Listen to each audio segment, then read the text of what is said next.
سبحان اللہ و بحمدہ سبحان اللہ العظیم و بحمدہ استغفر اللہ العظیم و اتوب الیہ سبحان اللہ والحمد للہ ولا الہ الا اللہ واللہ اکبر ولا حول ولا قوۃ الا باللہ العلی العظیم اللہ اکبر کبیرہ والحمد للہ کثیرہ و سبحان اللہ بکرۃ و اصیلا اللہ اکبر اللہ اکبر اللہ اکبر اللہ اکبر لا الہ الا اللہ واللہ اکبر وللہ الحمد۔ یا اللہ پاک ہم سب کی دعائیں مقبول و منظور فرما، میرے مالک ہمارے روزے مقبول و منظور فرما۔ یا اللہ آج 29واں روزہ ہے، میرے اللہ ہر ایک کی دعائیں، ہر ایک کی مشکلات پریشانیاں دور فرما دے۔ یا اللہ سبحانہ تعالیٰ ہمارے گھروں میں اپنی رحمتیں اور برکتیں نازل فرمائیے۔ یا اللہ ہماری اولادوں کو نیک اور صالح بنا دے، میرے مالک ہر ایک کی دعائیں مقبول و منظور فرما۔ جس کسی اس کل امت مسلمہ کے حالات بہتر کر دے۔ یا ہمارے کے کائنات تو غیب کا جاننے والا ہے، تو ہم پہ اپنی خاص نظر کرم فرما دے۔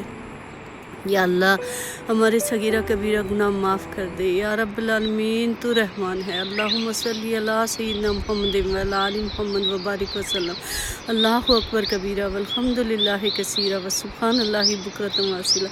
یا رب العالمین ہم استغفار کرتے ہیں، استغفر اللہ ربی من کل ذنب و اتوب الیہ، استغفر اللہ ربی من کل ذنب و اتوب الیہ، استغفر اللہ ربی من کل ذنب و اتوب الیہ۔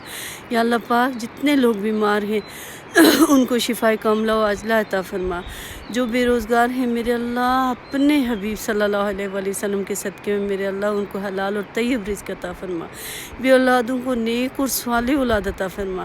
یا اللہ بزرگوں کو خاص طور پہ کسی انسان کا محتاج نہ کرنا۔ یا اللہ ہماری اولادوں کو 70 پشتوں تک آنے والی نسلوں میں میرے اللہ ان کو نیک اور صالح بنا دے۔ یا اللہ آنکھوں کی ٹھنڈک بنا دے۔ ربنا ہب لنا من ازواجنا و ذریاتنا قرۃ اعین واجعلنا للمتقین اماما۔ یا اللہ جن کے والدین اس دنیا فانی سے جا چکے ہیں سب کے والدین کو جنت الفردوس میں اعلیٰ سے اعلیٰ مقام عطا فرما۔ میرے اللہ تو سننے والا، تو معاف کرنے والا، تو غفور الرحیم ہے میرے اللہ، تو معاف کرنے والا ہے، تو یا حی یا قیوم ہے میرے اللہ۔ ہماری دعاؤں کی آمین میں فرشتوں کی آمین شامل کر دے۔ مالک کائنات جو دعائیں مانگنے سے رہ جائیں تو خود ہی مقبول و منظور فرما۔ یا اللہ جو روزے نمازیں پڑھنے میں یا قرآن پڑھنے میں ہم سے جو غلطی کوتاہی ہوئی ہمیں معاف فرما دے۔ اللہ سب معاملات ہمارے تیرے حوالے۔ وَأُفَوِّضُ أَمْرِي إِلَى اللَّهِ إِنَّ اللَّهَ بَصِيرٌ بِالْعِبَادِ حَسْبِيَ اللَّهُ لَا إِلَهَ إِلَّا هُوَ عَلَيْهِ تَوَكَّلْتُ وَهُوَ رَبُّ الْعَرْشِ الْعَظِيمِ۔